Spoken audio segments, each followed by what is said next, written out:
Hello learner, I welcome you to this second video of Unit 2 Aspirations of Indian Society.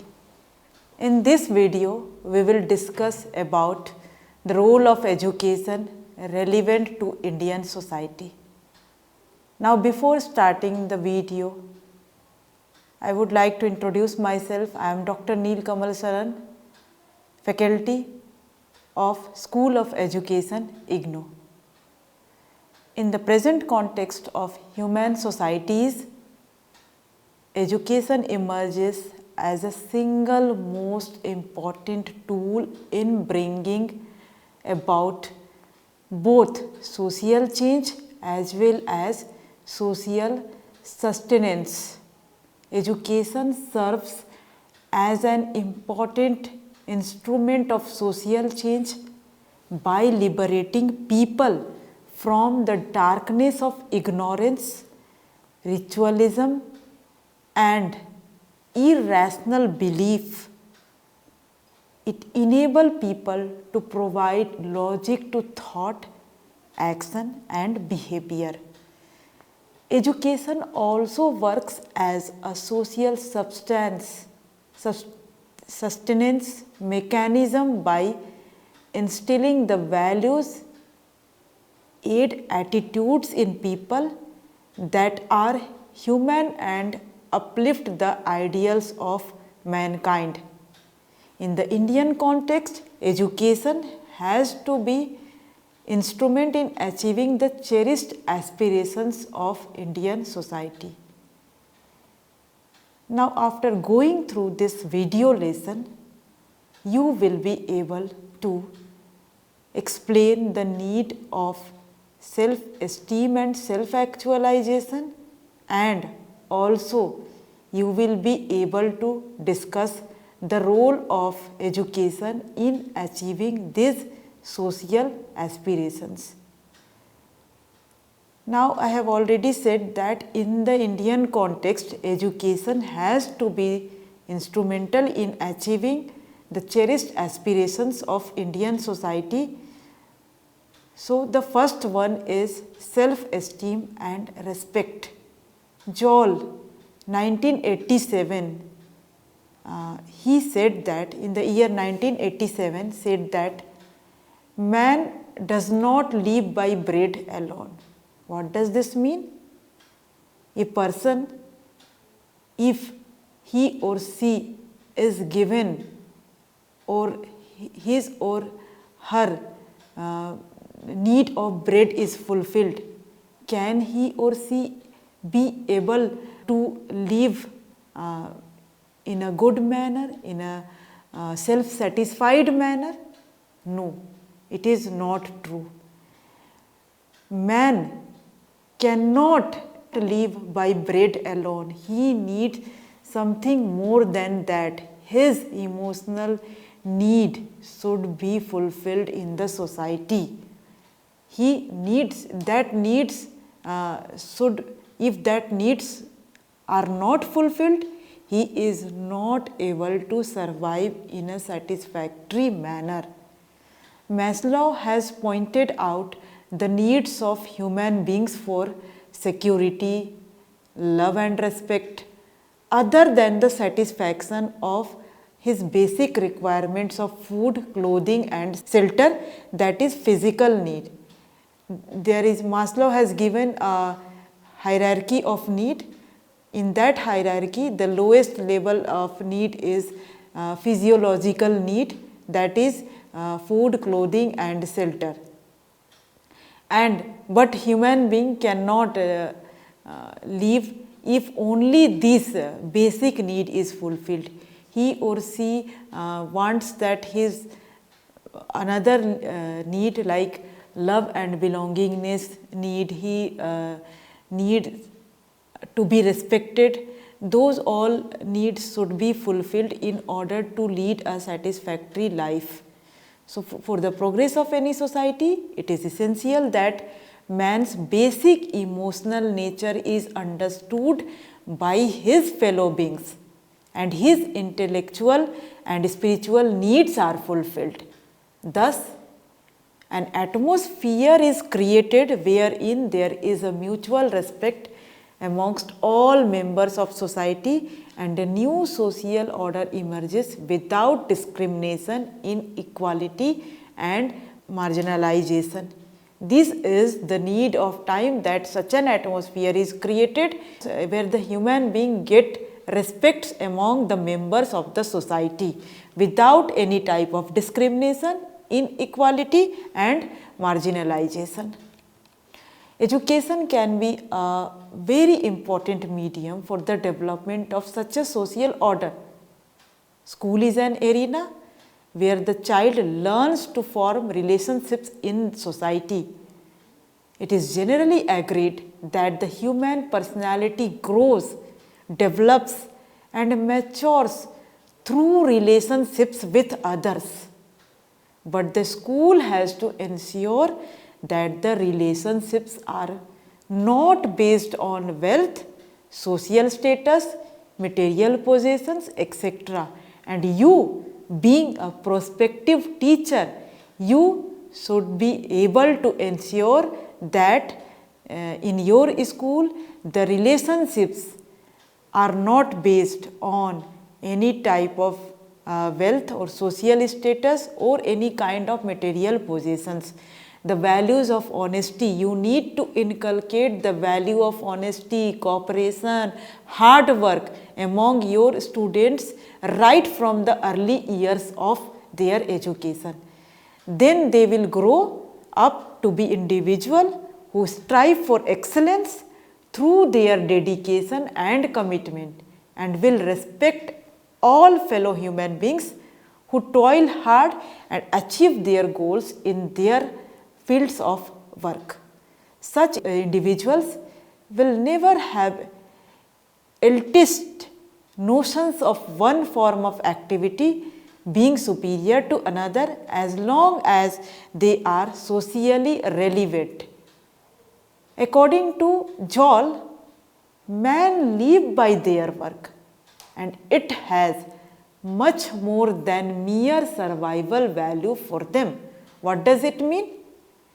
Man, the importance of work in life of an adult has to be recognized by the education system, because demoralization and disintegration of human individual is prevented by the opportunity to work, because it provides him or her the respect of his fellow beings, as well as enhances his or her own self-respect.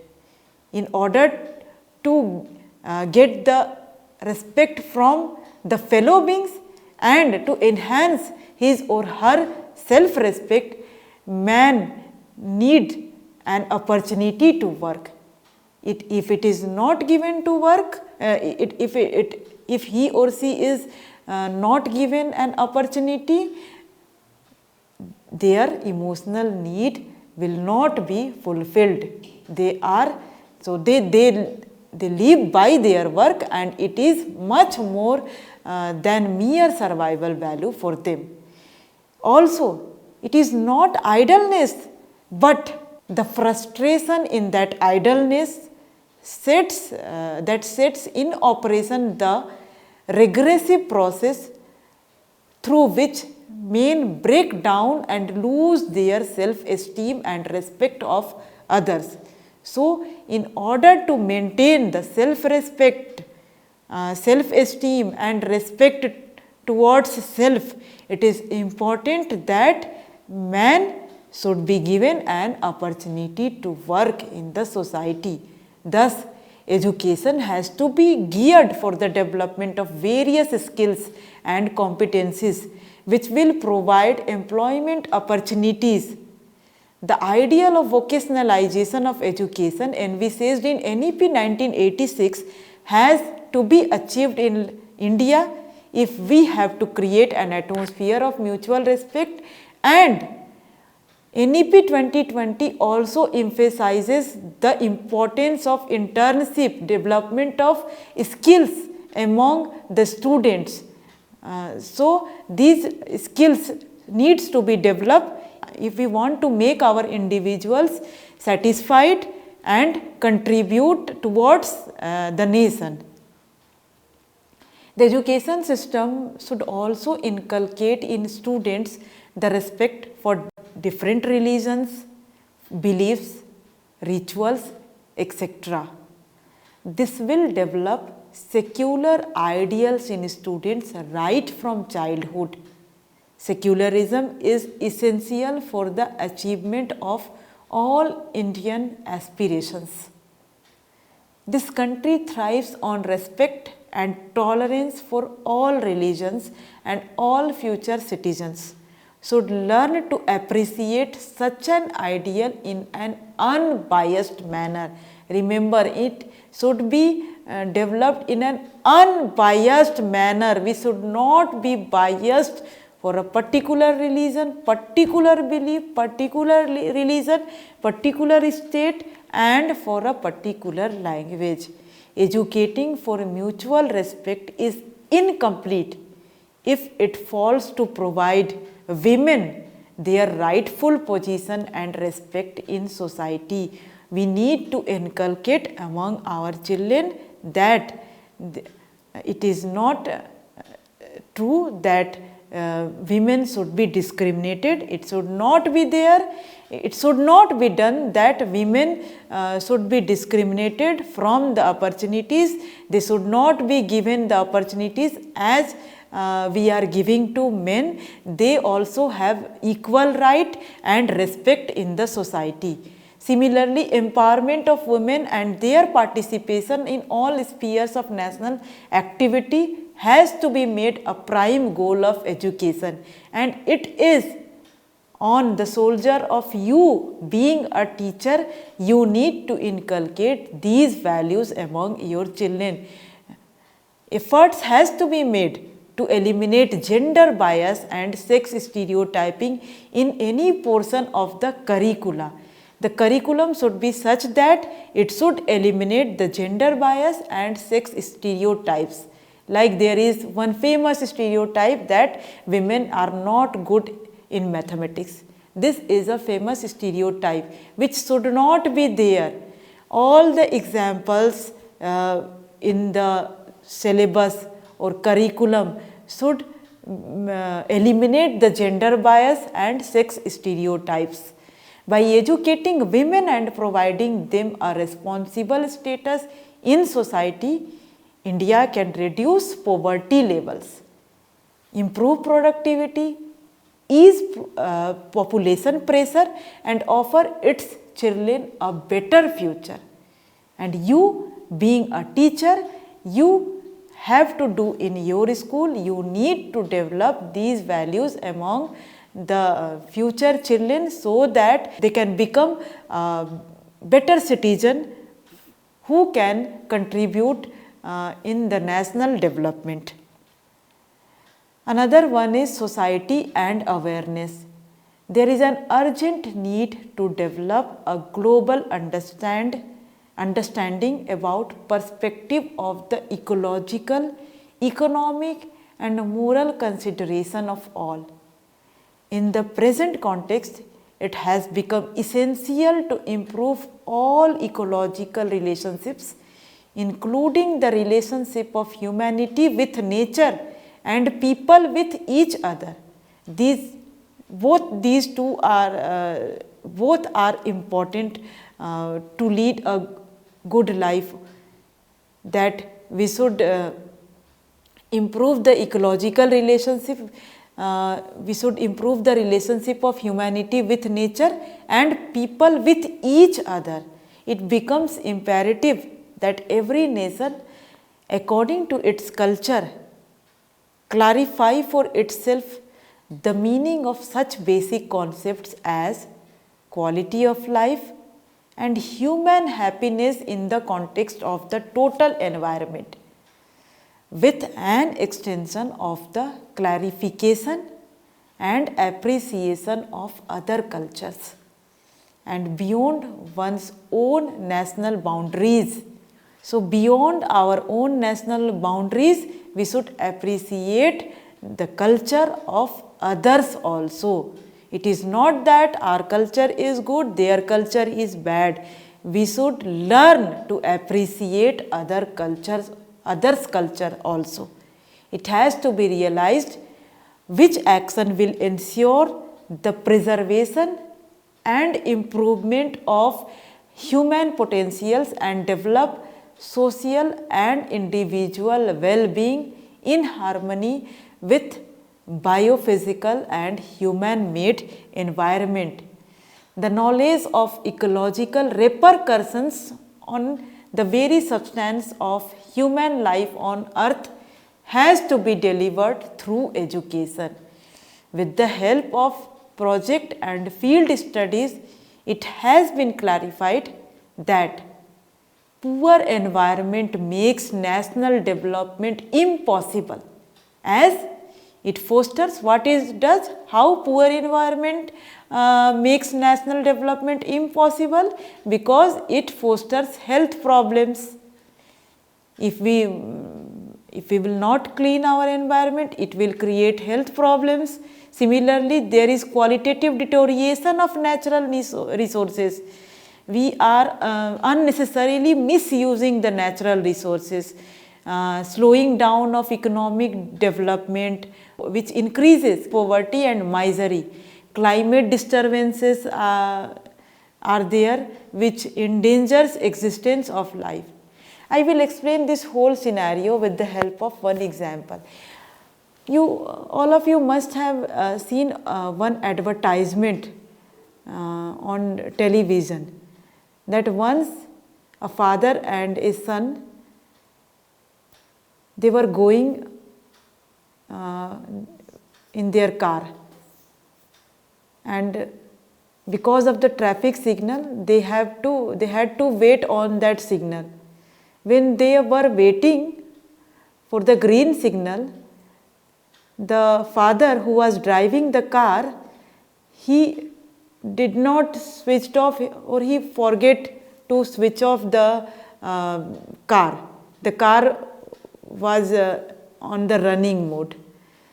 So he asked his son, while waiting he asked his son that, what would you like to become when you will grow up?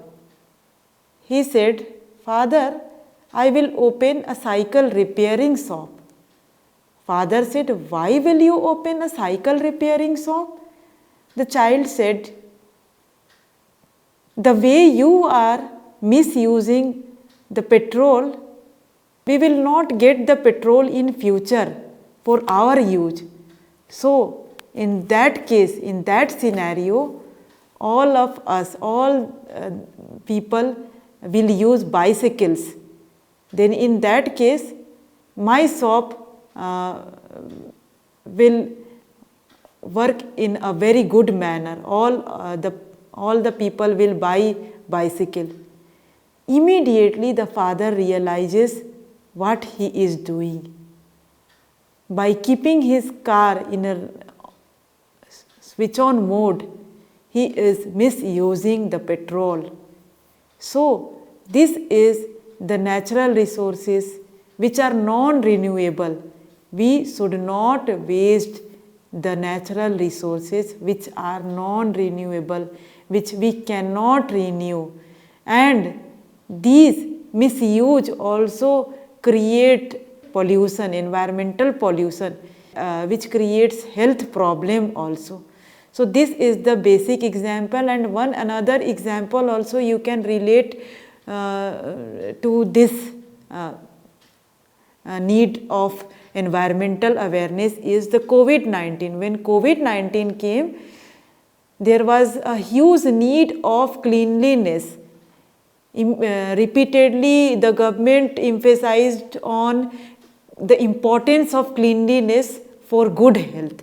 So we need to keep ourselves aware about the environment and also the ecological repercussions because of our misuse or unawareness towards our environment. NEP 2020 also focuses on the importance of environment awareness. So it focuses that our curriculum should include environmental awareness also. The future children should know that how our environment is important for our survival. Next is need for self-sufficiency. It means to be economically independent, self-reliant and self-supportive. For the survival of any society, it is essential that it is self-sufficient, self-sustaining. That is, the society should be able to provide its member the requirements for survival, progress and development. Then it is said to be self-sufficient or independent in true sense. If the society is unable to provide its member the survival, the requirements for survival, progress and development, the society is not a self-sufficient society. So it should be a self-sufficient society in order to provide the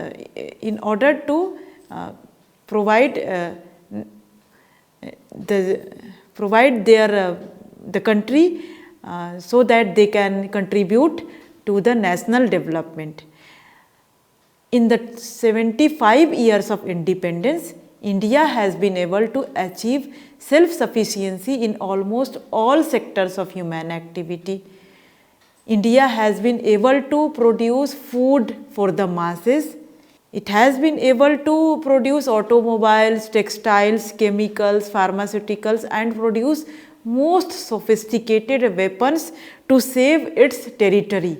This achievement would not have been possible without the development of education system. Education has provided the scientific and technical know-how essential for such progress. The following measures are essential in education system for India to maintain its self-sufficiency. The first one is investigating in primary and adult education to ensure literate people who are aware of the impact of population explosion on self-sufficiency of India. Integrating health and nutritional services into the educational system to look up a more productive population. Setting up rural universities for the scientific and technological development of agriculture and stressing environmental education to control ecological degradation and conserve all natural resources, particularly non-renewable natural resources. So these are the measures which are essential in education system to maintain its self-sufficiency, that is to become an independent country. Next one is self-actualization. Human being has higher order needs other than biological needs like hunger, thirst, etc. He or she needs love and respect also. Abraham Maslow developed his theory of self-actualization, which offers a positive approach towards motivation and growth. He arranged human needs in two divisions. First is deficit needs and the second one is growth needs. The first need is satisfied easily, but the growth need refers only to the need for self-actualization. After the satisfaction of physiological needs, the next higher order need becomes prominent. If the psychological needs are satisfied, only then an individual can think of his or her growth need. If the lower need, that is physiological need, safety need, belongingness need, these lower needs are not satisfied, he or she cannot think of higher order need, that is need for self-actualization. Self-actualization is the individual reaches the highest potential to which he or she can reach. So education has to play its role so that such an environment should be created where there is a focus on the complete education of an individual, where he or she thinks of progress of society and think of fulfilling the need of self-actualization. School has to ensure that the relationships are not based on wealth, social status and material possession. The higher order eternal values like honesty, sincerity, tolerance, cooperation, respect of nation and other people should be inculcated in children so that they develop as a committed and dedicated citizen. For self-actualization, one needs congenial environment so that the government has to see that all get equal opportunities for the growth of the individual and the society as well. And you, being a teacher in your class, you should take care of all these things for the development of self-actualization, for the children, to help the children to reach their self-actualization need. You should provide them equal opportunity in your class.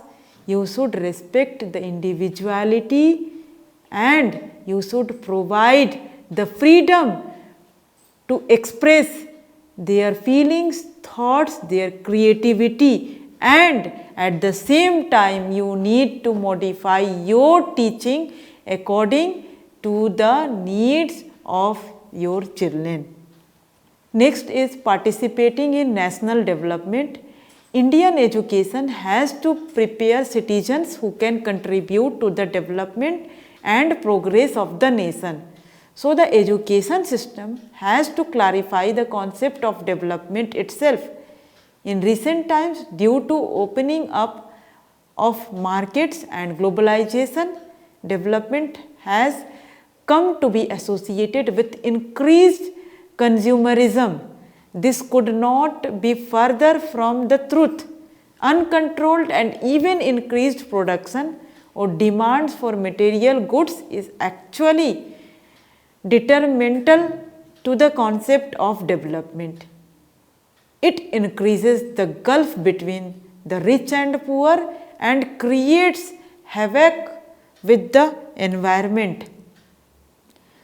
Thus, education in India for encouraging participation in national development has to aim healthy outlook, healthy change in the outlook. Education should bring a healthy change in the outlook towards other individual, towards the nation, towards the other religion, towards other beliefs. So, education should be such that it brings a healthy change, a positive change in the outlook of the children. Another goal should be the development of human resources. Education should be such that the human resources should be developed. A skilled and efficient persons who can contribute to national developments should be developed through education. Education should provide the individual an opportunity for their skill development.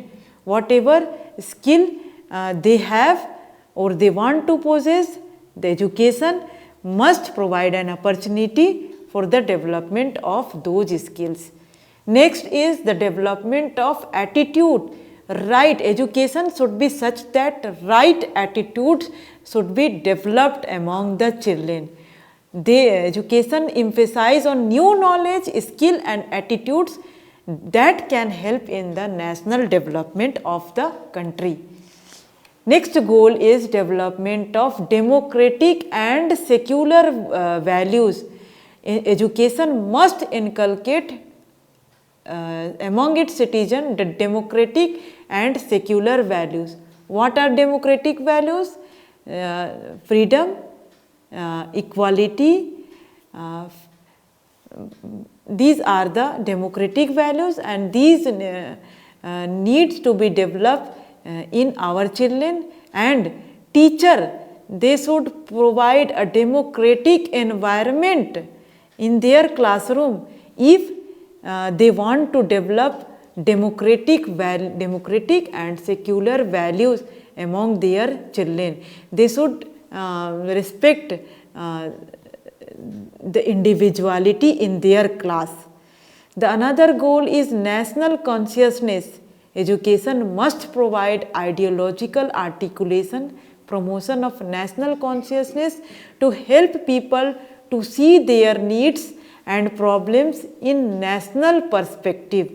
But at the same time, how this national consciousness will come if the child is not able to afford 2 times meal? He or she is unable to afford to get education. So it should be, education should be such that children should be given an opportunity to learn, so that this, if they will get education, the right kind of education, they will grow up, they can grow up a human being who is national conscious. Next is increasing the physical quality of life index. Education must focus on biological well-being of mankind and ratio of intellectual labor value to total labor generated in a society. Another aim is social and national integration. Education must teach for social and national integration. Education must focus on the importance of social and national integration. Education must focus on economic progress. Educational progress must be for national development. Education must emphasize on economic well-being of individuals and the nation.